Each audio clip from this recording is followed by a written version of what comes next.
Hello students, अस्सलाम वालेकुम। उम्मीद है आप सब खैरियत से होंगे। हमने सेकेंड ईयर मैथमेटिक्स के लास्ट लेक्चर में एक्सरसाइज 9.5 कंप्लीट कर ली थी।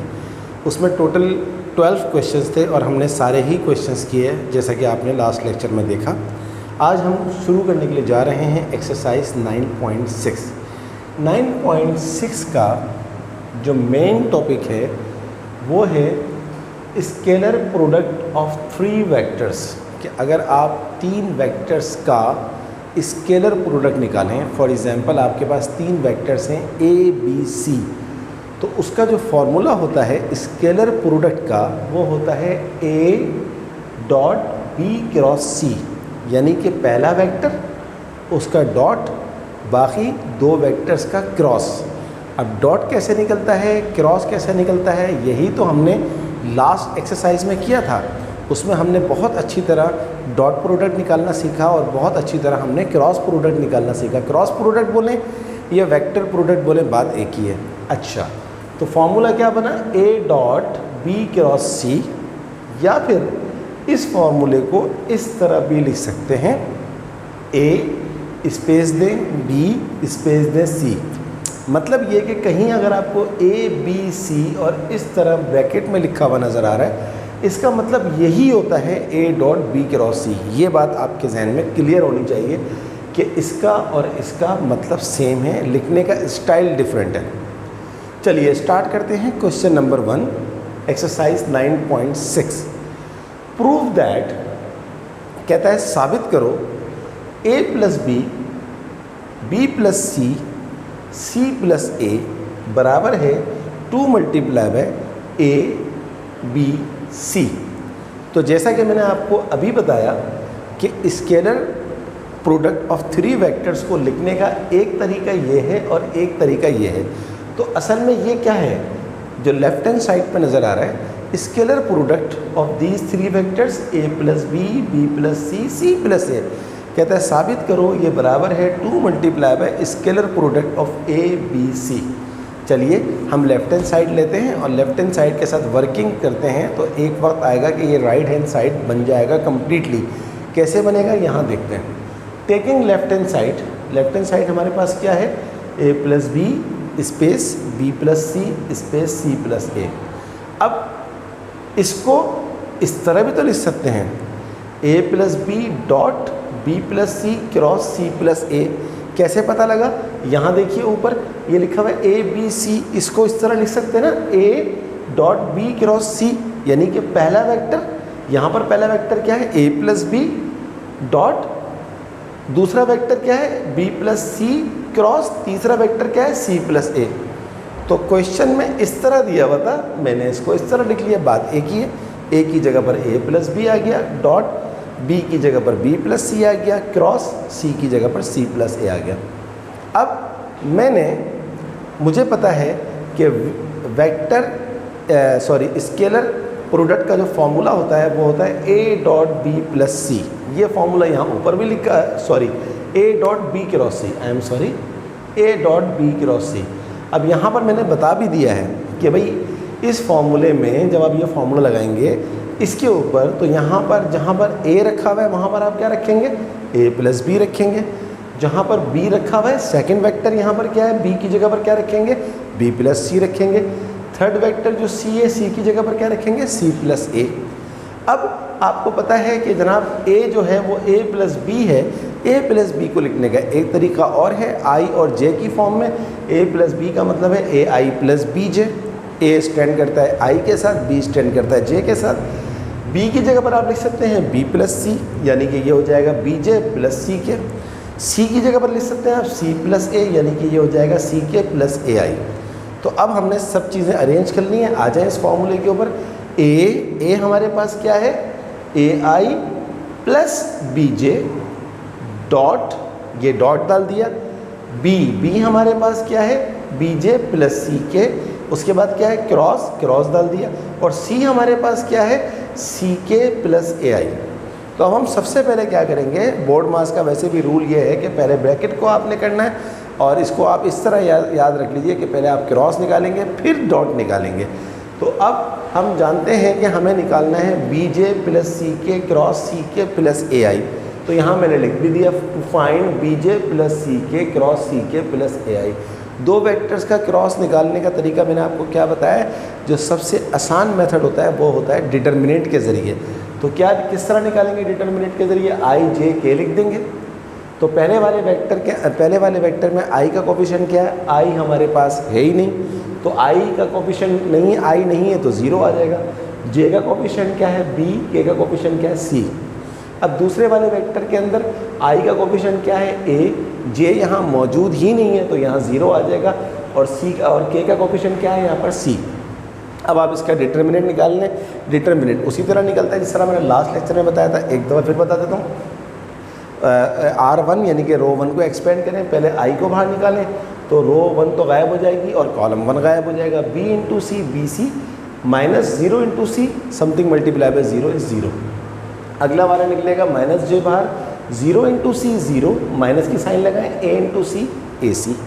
फिर निकलेगा प्लस के बाहर, ज़ीरो को ज़ीरो से मल्टीप्लाई करें ज़ीरो, माइनस ए को बी से मल्टीप्लाई करें माइनस ए बी। तो I B C minus zero क्या हो जाएगा आपके पास आई बी सी या बी सी आई, क्योंकि ज़ीरो तो ख़त्म हो जाएगा। इसी तरह माइनस माइनस प्लस ज़ीरो ख़त्म हो जाएगा, जे इंटू ए सी जे। इसी तरह प्लस माइनस माइनस के इंटू ए बी क्या हो जाएगा ए बी के। अब आपके पास क्रॉस प्रोडक्ट आ गया। आप वापस अपने फॉर्मूले की तरफ आएँ। ये आपका फॉर्मूला था ए आई प्लस बी जे, इसको आप एज इट इज़ लिखते हैं डॉट, इस पूरे का इन दोनों का जो आपने क्रॉस निकाला है इसकी जगह पर इस आंसर को लग दें। ये आपका क्रॉस है B C I plus A C J minus A B K. अब आप निकालना है इस वेक्टर का और इस वेक्टर का डॉट। जब डॉट निकलता है तो आई जे के गायब हो जाता है, क्योंकि आई डॉट आई 1 होता है, जे डॉट जे 1 होता है, के डॉट के 1 होता है। आई डॉट जे यानी कि दो डिफरेंट यूनिट वेक्टर्स का डॉट जो होता है वो ज़ीरो होता है। तो आई को आई से करेंगे, जे को जे से, के को के से। तो पहले आई को आई से करें, ए आई डॉट बी सी आई, तो आई डॉट आई 1 हो गया तो यहाँ आ जाएगा आपके पास, बल्कि मैंने लिख दिया है यहाँ पर मैंने प्रॉपर करके लिख दिया है। पहले मैंने एक काम किया है कि मैंने यहाँ पर क्योंकि के नहीं था तो मैंने के शो कर दिया ताकि आपको आसानी हो जाए। ए आई ऐसे ही आ गया, बी जे ऐसे ही आ गया, के नहीं था मैंने लिख दिया ज़ीरो के, कोई फ़र्क नहीं पड़ेगा। Dot B C I plus A C J minus A B K as it is आ गया। अब आपको आसानी हो जाएगी। आई डॉट आई 1 होता है, ए इंटू बी सी आ गया ए बी सी। जे डॉट जे 1 होता है, बी इंटू ए सी आ गया ए बी सी। के डॉट के 1 होता है, zero multiply by something is always zero, तो ज़ीरो आ गया। तो ये ज़ीरो शो करके फ़ायदा ये हुआ कि चीज़ होती भी नज़र आई है आपको। तो A B C plus zero, A B C और ए बी सी क्या होता है two A B C. Two A B C को आप इस तरह भी लिख सकते हैं, और टू इंटू ए, यहाँ पर आपके पास आ गई स्पेस दें बी, यहाँ पर आपके पास स्पेस दें सी, हैंस प्रूफ्ड। सही है जनाब।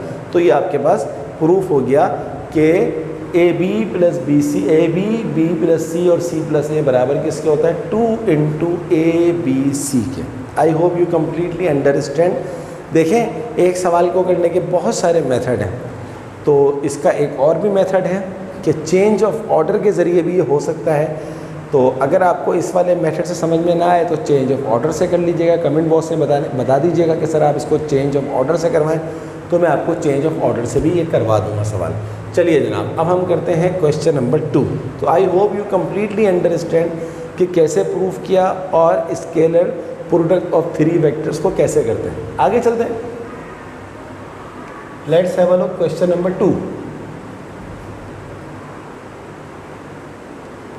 बहुत आसान एक्सरसाइज है, बस खाली आपको स्केलर ट्रिपल प्रोडक्ट निकालना आना चाहिए।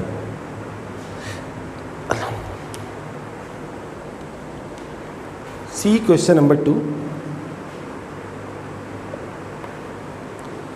Evaluate the following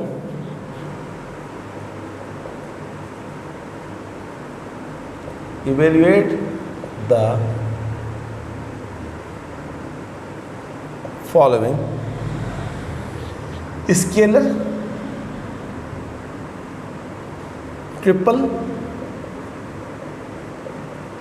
product. दो पार्ट्स हैं, तीन पार्ट्स हैं। हम इसका करते हैं part number 2। -2i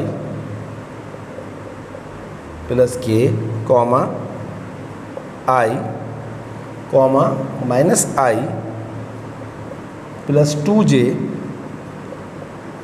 plus k। Student ये इतना आसान सवाल है, क्वेश्चन नंबर 2, इसके 3 पार्ट्स हैं, तो मैंने एक पार्ट चूज़ कर लिया और मैं समझता हूँ कि ये एक पार्ट करने के बाद बाकी 2 पार्ट्स आप बहुत आराम से कर सकते हैं। देखिए, स्केलर ट्रिपल प्रोडक्ट बोलें या स्केलर प्रोडक्ट ऑफ 3 वेक्टर्स बोलें, बात एक ही है। बस ये ख्याल रखिएगा, ये जो पहला वेक्टर होता है ये a को रिप्रेजेंट करता है, कॉमा ये जो दूसरा वेक्टर होता है ये वाला आपके सामने लिखा हुआ है i, ये b को रिप्रेजेंट करता है, कॉमा और जो तीसरा और आखिरी वेक्टर है ये c को रिप्रेजेंट करता है, माइनस आई प्लस 2j प्लस k। अब आपके पास फॉर्मूला क्या है स्केलर ट्रिपल प्रोडक्ट निकालने का? a dot b cross c। तो a की जगह पर a का वैल्यू आ जाएगा minus 2i plus k dot b की जगह पर i आ गया, क्रॉस c की जगह पर पूरा का पूरा ये आ गया माइनस आई प्लस 2j प्लस k, और इसको आप बंद कर दें इस ब्रैकेट के अंदर। तो वही बात स्टूडेंट्स के मैंने अभी आपको प्रीवियस क्वेश्चन में बताया था कि सबसे पहले आप क्रॉस निकाल लें, इस चीज़ को सॉल्व कर लें। i cross minus I plus 2j प्लस k। अब जब एक छोटा सा वेक्टर का क्रॉस निकालना हो तो डिटर्मिनेंट से निकालना मैं समझता हूँ बिला वजह टाइम ज़ाया होगा, क्योंकि आपको ये सेटिंग भी पता है, जब i j k एक गोल सर्किल में आपने एरो के साथ बना दिया, तो देखें i क्रॉस i क्या हो जाएगा? 0। क्यों? क्योंकि 2 सेम वेक्टर का क्रॉस 0 आता है, क्योंकि उनके दरमियान जो एंगल होता है वो 0 होता है और साइन 0 0 होता है।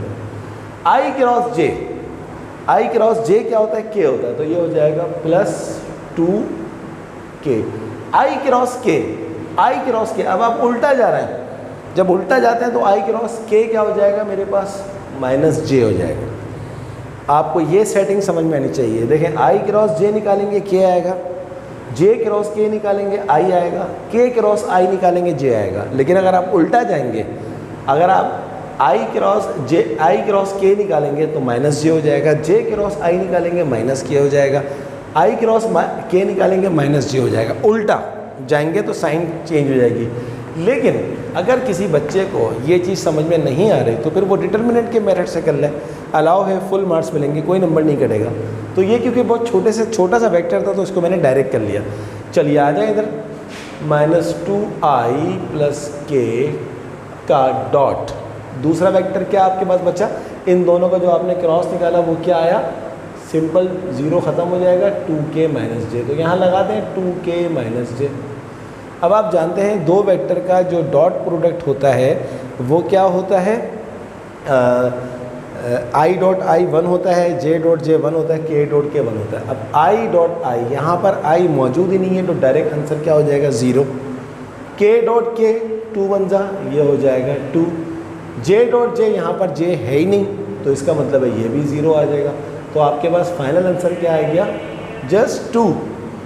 स्केलर ट्रिपल प्रोडक्ट, इसका जवाब देखते हैं क्वेश्चन नंबर 2 का पार्ट 2, 9.6 क्वेश्चन नंबर 2 का पार्ट 2 आ रहा है -2। मैं इसको वेरीफाई कर लूँ कि क्या -2 आ रहा है या बुक में मिस प्रिंटिंग है, अभी पता लग जाएगा। नहीं जनाब, -2 नहीं आ रहा, 2 ही आ रहा है। मैं एक दफ़ा फिर चेक कर लेता हूँ इसको, कोई मसला नहीं है, हो सकता है कि कोई मिस्टेक हुई हो। मैं पहले क्वेश्चन चेक कर लूँ। -2i plus k i minus I plus 2j प्लस k। a हमारे पास है -2i प्लस k, b हमारे पास है i, c हमारे पास है -i प्लस 2j प्लस k। a dot b cross c, a आ गया -2i प्लस k बी आपके पास आ गया आई क्रॉस सी, आपके पास है minus I plus 2j plus K. No mistake, यहाँ तक तो कोई मिस्टेक नहीं है। तो B cross C, I cross this, तो आई क्रॉस आई हो गया 0, आई क्रॉस जे हो गया मेरे पास, एक मिनट, आई क्रॉस जे होता है के, सही है, तो ये हो गया 2k, और आई क्रॉस के होता है माइनस जे। तो इसका जो आंसर आ गया वो आ गया 2k माइनस जे, नो मिस्टेक। इसके बाद हमने क्या किया, -2i प्लस के डॉट 2k माइनस जे। तो -2 यहाँ पर i है, यहाँ पर i नहीं है, डेफिनेटली 0, यहाँ पर k है, यहाँ पर 2k प्लस 2 हो गया, यहाँ पर j नहीं है, यहाँ पर j है, तो 0, डेफिनेटली 0 आ जाएगा। तो 0 + 2 + 0, 100% correct answer, no mistake at all. सही है जनाब। तो ये क्वेश्चन नंबर 2 का पार्ट 2 था। इसमें टोटल 3 पार्ट्स हैं। आई होप कि बाकी 2 पार्ट्स आप बहुत आराम से कर सकते हैं, लेकिन अगर आपको प्रॉब्लम हो तो मुझसे पूछिएगा, मैं आपकी इंशाल्लाह ज़रूर हेल्प करूँगा। चलिए जनाब, अब हम करते हैं question number 3। What is question number 3 is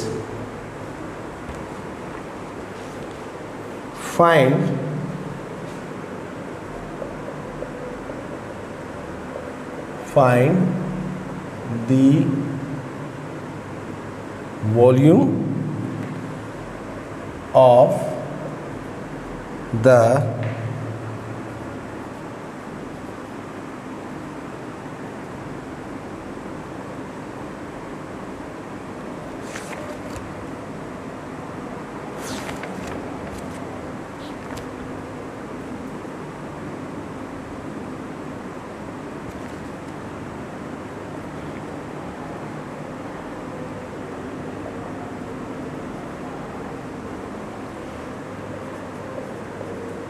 whose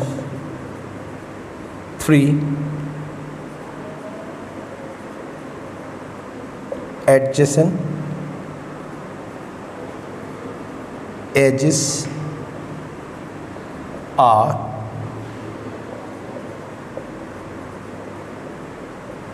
represented by the vectors। Part 2 ले लेते हैं, बल्कि नहीं, पार्ट 1 लेते हैं, इसमें ज़्यादा चीज़ें हैं। a is equals to 2i minus 3j plus 4k,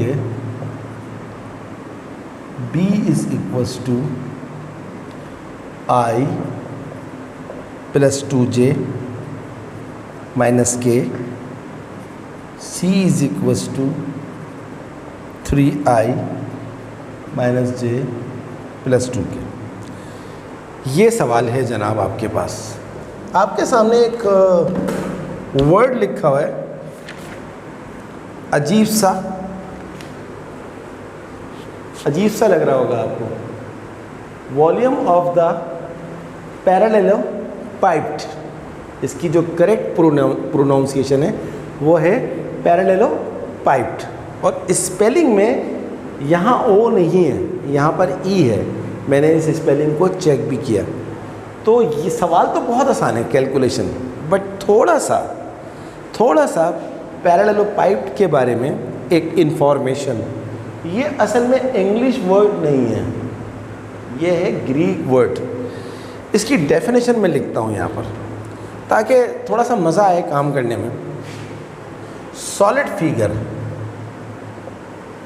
जब सॉलिड का वर्ड आ जाए तो उसका मतलब होता है 3 dimensional. 3 dimensional figure having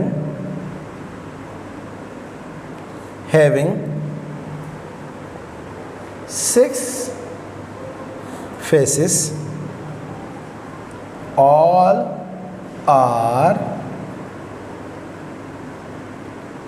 parallelograms, all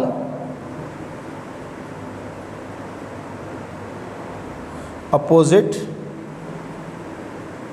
faces being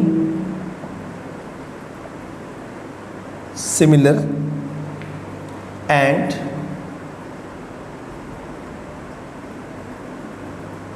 parallel. जनाब, पैरेललोपाइप्ड क्या होता है? एक सॉलिड का मतलब है 3 डायमेंशनल। 3 डायमेंशन का मतलब होता है लेंथ, विड्थ और हाइट, या लेंथ, विड्थ और डेप्थ, या लेंथ, विड्थ और थिकनेस। 3 डायमेंशंस, 3 चीज़ों से जब वो रिप्रेजेंट होता है तो वो 3 डायमेंशनल कहलाता है। तो 3 डायमेंशनल शेप को, 3 डायमेंशनल फिगर को हम सॉलिड भी कहते हैं। ये सॉलिड, आम अल्फाज में तो सॉलिड का मतलब होता है सख्त चीज़, लेकिन मैथ में जब सॉलिड का वर्ड आता है उसका मतलब होता है 3 डायमेंशनल शेप। जैसे क्यूब हो गया, क्यूबॉइड हो गया, सिलेंडर हो गया, जैसे पिरामिड हो गया, जैसे कोन हो गई, सही है जनाब, जैसे प्रिज्म हो गया, ये सारे, जैसे स्फीयर हो गया, ये सारे के सारे क्या है? सॉलिड कहलाते हैं, यानी कि 3 डायमेंशनल। इसी तरह एक डायग्राम है जिसका नाम है पैरेललोपाइप्ड। तो पैरेललोपाइप्ड क्या होता है? एक ऐसा 3 डायमेंशनल फिगर होता है जिसके 6 फेसिस होते हैं, जिस तरह क्यूब के होते हैं, लेकिन वो सारे फेसिस क्या होते हैं? पैरेललोग्राम्स। पैरेललोग्राम क्या होती है? एक 2 डायमेंशनल फिगर होती है जिसमें 2 साइड्स, अपोजिट साइड्स पैरेलल भी होती हैं, और इक्वल भी होती हैं। जैसे ये मैंने आपके सामने बनाया, तो अगर आप 6 पैरेललोग्राम को मिलाएंगे तो क्या बन जाएगा? क्या चीज़ वजूद में आएगी? पैरेललोपाइप्ड। इस तरह मैं बहुत अच्छा नहीं बना सकता, लेकिन आपको एटलीस्ट थोड़ी सी शक्ल बना के दिखा दूँ।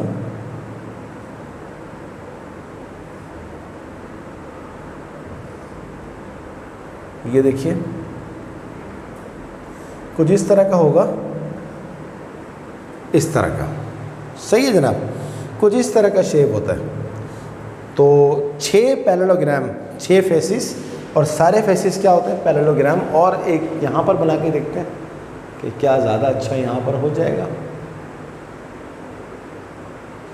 बल्कि नहीं, और अच्छा बनाता हूँ। देखिए, मैं ड्राइंग में अच्छा नहीं हूँ, आई एम सॉरी।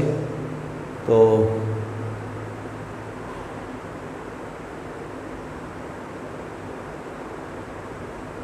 जैसे ये होता है, 1 मिनट, इसको थोड़ा सही से बना ही लें। जैसे ये होता है हमारे पास क्यूब, ये क्यूब होता है, क्योंकि सारे शेप्स क्या होते हैं? स्क्वायर होते हैं। तो अगर इस क्यूब के बजाय आपके पास कोई पैरेललोग्राम आ जाए इस तरह की, ये देखें मैंने अब ज़रा बेहतर बना दिया। तो इस क्यूब को अगर आप टेढ़ा कर दें तो पैरेललोग्राम बन जाएंगी, और उस पैरेललोग्राम की मदद से जो बनने वाला शेप होता है वो कहलाता है पैरेललोपिप्ड। अब उसने क्या बोला है आपसे? उसने आपसे बोला है कि आपको मैं पैरेललोपाइप्ड की जो है वो एडजेसेंट एजेस दे रहा हूँ, आप उसके ज़रिए वॉल्यूम निकालें। तो वॉल्यूम का जो फॉर्मूला होता है, वॉल्यूम का जो फॉर्मूला होता है पैरेललोपिप्ड का, वो दरअसल क्या होता है? वो यही होता है, scalar product of 3 vectors. So this is the application of scalar product of 3 vectors. यानी कि अगर आपको 3 वेक्टर्स दिए हुए हैं और आपसे कहा जाए कि आप वॉल्यूम ऑफ पैरेललोपाइप्ड निकालें, तो आपको कुछ भी नहीं करना है, आपको फॉर्मूला रखना है स्केलर ट्रिपल प्रोडक्ट का, आपका आंसर आ जाएगा। तो ये जो मैंने थोड़ी सी आपको स्टोरी बताई, ये ज़रूरी था कि आपको एटलीस्ट इतना तो पता हो कि पैरेललोपाइप्ड होता क्या है। तो ये निकालना तो आपको बहुत आसानी से आता है। ए आपके पास क्या है सवाल में? 2i - 3j + 4k का डॉट। बी आपके पास क्या है? i + 2j - k का क्रॉस। सी क्या है? 3i - j + 2k। ये आपके सामने लिखा हुआ है। तो सबसे पहला काम क्या होगा? हम क्रॉस निकालेंगे। i + 2j - k, ये जो अंदर वाला है, cross 3i - j + 2k। Cross कैसे निकलता है? डिटर्मिनेंट के ज़रिए। वो तो पीछे वाला जो मैंने डायरेक्ट करवाया उसमें सिर्फ i था, लेकिन जब i j के हों तो ये ज़्यादा सूटेबल होता है। पहले में i का कोफिशिएंट क्या है? 1, j का क्या है? 2, k का क्या है? -1, i का क्या है? 3, j का क्या है? -1, k का क्या है? 2। i बाहर निकालना है आप, 2 × 2 = 4, -1 × -1, +1 माइनस जे बाहर निकालें आप, 1 2 ज़ा 2 -3 इंटू -1 -3, इस माइनस की वजह से ये प्लस हो जाएगा। प्लस के निकालें आप, 1 1 ज़ा -1 -3 2 ज़ा 6, ये आ गया जनाब आई 4 - 1 3 -j 2 + 3 5 + k -1 -6 -7 3 इंटू आई 3i -5j -7k, ये प्लस माइनस माइनस। और आखिर में आप क्या करें, इसका 2i -3j + 4k का डॉट निकालें इसके क्रॉस के साथ। इसके क्रॉस का आंसर क्या है, अभी मैंने आपको दिखाया 3i -5j -7k। Dot product कैसे निकलेगा, 2 3 ज़ा 6 i dot i 1 minus minus plus 3 5 ज़ा 15 j dot j 1 plus minus minus 4 7 ज़ा 28 k डॉट k 1। तो 15 और 6 होता है हमारे पास 21 माइनस 28 में से 21 में से 28 गया -7। पहले मैं इसका आंसर चेक कर लूँ, फिर मैं आपको एक बात बताता हूँ बहुत इम्पॉर्टेंट। पहले इसका आंसर चेक कर लेते हैं। -7 3 का पार्ट 1 बिल्कुल सही आ रहा है, वेरिफिकेशन। फिर मैं आपको एक बात बहुत इम्पॉर्टेंट बताने वाला हूँ।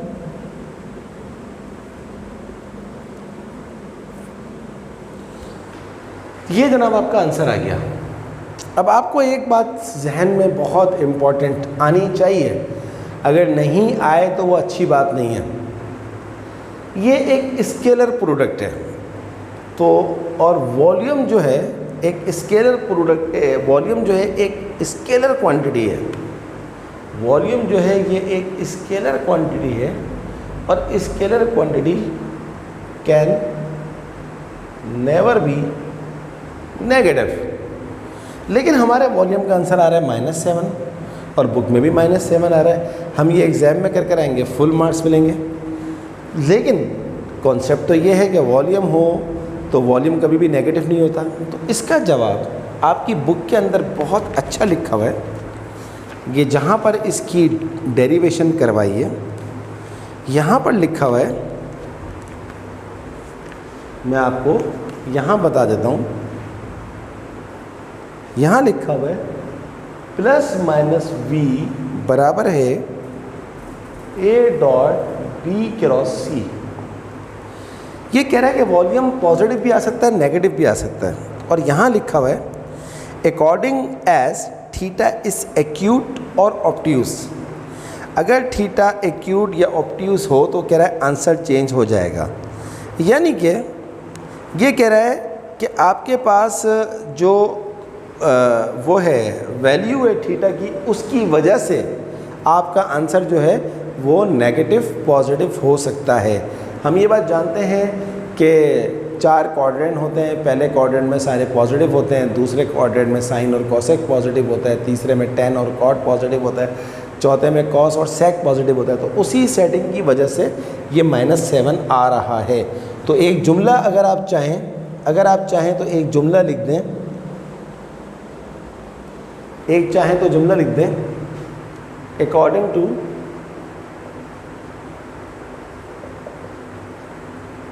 To angle.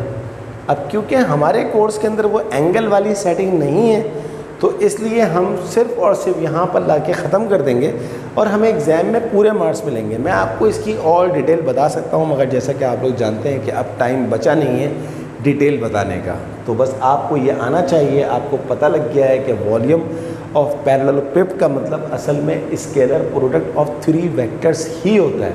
और मैंने आपको थोड़ा बहुत तो डेफिनेशन बताई, डायग्राम बना के भी दिखाया, थोड़ी सी गंदी बनाई मगर बना के दिखाई। तो ये हमारा क्वेश्चन नंबर 3 कंप्लीट हो गया। इसका दूसरा पार्ट आप लोग खुद कर सकते हैं, क्योंकि उसमें भी आपको स्केलर प्रोडक्ट निकालना है। ये थी जनाब हमारी आज की क्लास, जिसमें हमने क्वेश्चन नंबर 1 किया, 2 किया और 3 किया। अब इसके अंदर 2 ही सवाल रह गए हैं, क्वेश्चन नंबर 4 और क्वेश्चन नंबर 5। बेइंतहा आसान सवाल हैं। अगले लेक्चर के अंदर ये एक्सरसाइज पूरी कंप्लीट हो जाएगी और फिर इंशाल्लाह हम शुरू करेंगे 9.7 और उसको भी कोशिश करेंगे विदिन अ वीक आपका ये पूरा चैप्टर ख़त्म हो जाए, ताकि हम चैप्टर नंबर 1 जो कि लिमिट का चैप्टर है, बहुत इंपॉर्टेंट है, इस दफ़ा वो हम कर सकें। तो ये फॉर्मूले वगैरह MCQs के हिसाब से बहुत इंपॉर्टेंट है, इनकी प्रैक्टिस करें। आज के लेक्चर में, प्रीवियस लेक्चर्स में कोई प्रॉब्लम आया हो, प्रॉब्लम आए तो काइंडली कमेंट बॉक्स में बताइएगा, मैं आपकी ज़रूर हेल्प करूँगा। इसके साथ साथ आप तमाम बच्चों से हर दफ़ा की तरह इस दफ़ा भी रिक्वेस्ट है कि अगर अभी तक आपने मेरे चैनल को सब्सक्राइब नहीं किया तो उसको ज़रूर सब्सक्राइब कीजिएगा। मेरी वीडियोस को लाइक करने के साथ साथ अपने तमाम दोस्तों को शेयर करें और उनको भी कहें कि मेरे चैनल को ज़रूर सब्सक्राइब करें। और जब चैनल सब्सक्राइब करें तो बेल आइकन को ज़रूर प्रेस करें, क्योंकि जैसे ही आप बेल आइकन को प्रेस करेंगे, मेरा लेक्चर जैसे ही अपलोड होगा उसको नोटिफिकेशन आपको मिल जाएगा। तो स्टूडेंट्स, अगली क्लास तक के लिए अल्लाह हाफ़िज़।